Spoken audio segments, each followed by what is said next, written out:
बिस्मिल्लाहिर्रहमानिर्रहीम इय्याका नअब्दु व इय्याका नस्तईन। अस्सलाम वालेकुम टू ऑल। हम अपनी आज की डिस्कशन के अंदर यूरिनरी सिस्टम ऑफ मैन के ऊपर डिस्कस करने लगे हैं। हम देखते हैं ये जो यूरिनरी सिस्टम है ये किन चीज़ों के ऊपर कंसिस्ट होता है। तो भाई इंसान का जो यूरिनरी सिस्टम है वो pair of kidney, pair of ureter, urinary bladder, sphincter wall and urethra, इन चीज़ों के ऊपर मुश्तमिल होता है। जब ये 5 चीज़ें मिल जाती हैं तो तब जाके जो सिस्टम बनता है उसे क्या कहा जाता है, यूरिनरी सिस्टम कहा जाता है।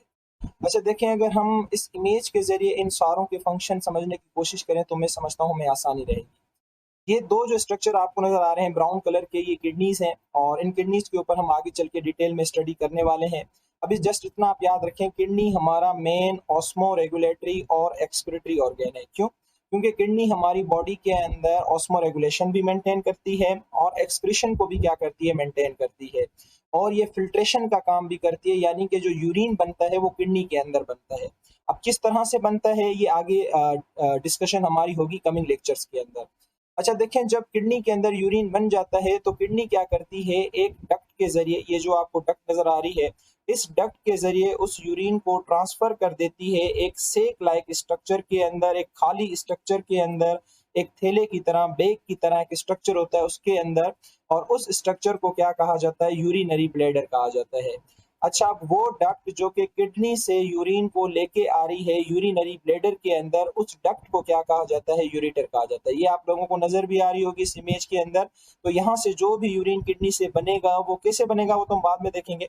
जो भी यूरिन यहाँ से बनेगा इस डक्ट के जरिए, यूरिटर के जरिए, वो एक सेक लाइक स्ट्रक्चर के अंदर, एक पाउच के अंदर, एक थैले के अंदर, एक बैग के अंदर आ जाता है और उस बैग को क्या कहा जाता है, यूरिनरी ब्लैडर कहा जाता है। और जो डक्ट लेके आती है उसको यूरिटर कहा जाता है।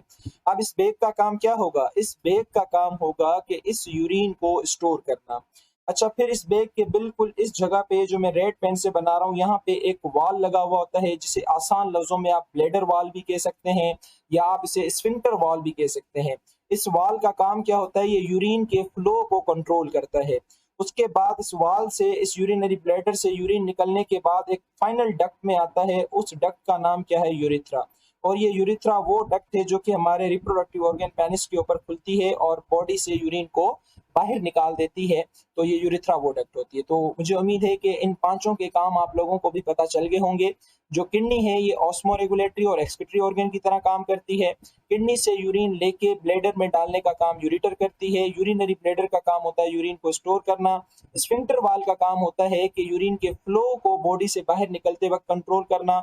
और यूरिथ्रा वो डक्ट होती है जो यूरिनरी ब्लैडर से खुलती है, यूरिनरी ब्लैडर से यूरिन को लेती है और हमारी बॉडी से उसको पास ऑन कर देती है। तो मुझे उम्मीद है कि यूरिनरी सिस्टम जो है आप लोगों को अच्छे तरीके से समझ आ गया होगा। एक बार हम इसकी थ्योरी भी पढ़ लेते हैं। ये देखो लिखा हुआ है, किडनी क्या है, main osmo regulatory and excretory organ है। और पेयर ऑफ यूरिटर क्या है, ये वो डक्ट है जो किडनी से निकलती हैं, यूरिन को लेके जाती हैं यूरिनरी ब्लैडर की तरफ। यूरिनरी ब्लैडर क्या है, एक सेक लाइक पाउच है जिसका काम क्या होता है, यूरिन को स्टोर करना। और जो स्फिंक्टर वाल हैं ये वो मसल्स होते हैं जो कि यूरिन के रिलीज को क्या करते हैं, कंट्रोल करते हैं। और यूरिथ्रा वो डक्ट है जो यूरिनरी ब्लैडर से यूरिन को लेती है और बॉडी से बाहर क्या कर देती है, पास ऑन कर देती है। मुझे उम्मीद है कि यूरिनरी सिस्टम आप लोगों को समझ आ गया होगा। इंशाल्लाह हम अपनी नेक्स्ट क्लास के अंदर किडनी के ऊपर डिटेल में डिस्कस करेंगे। तब तक के लिए अल्लाह हाफिज़।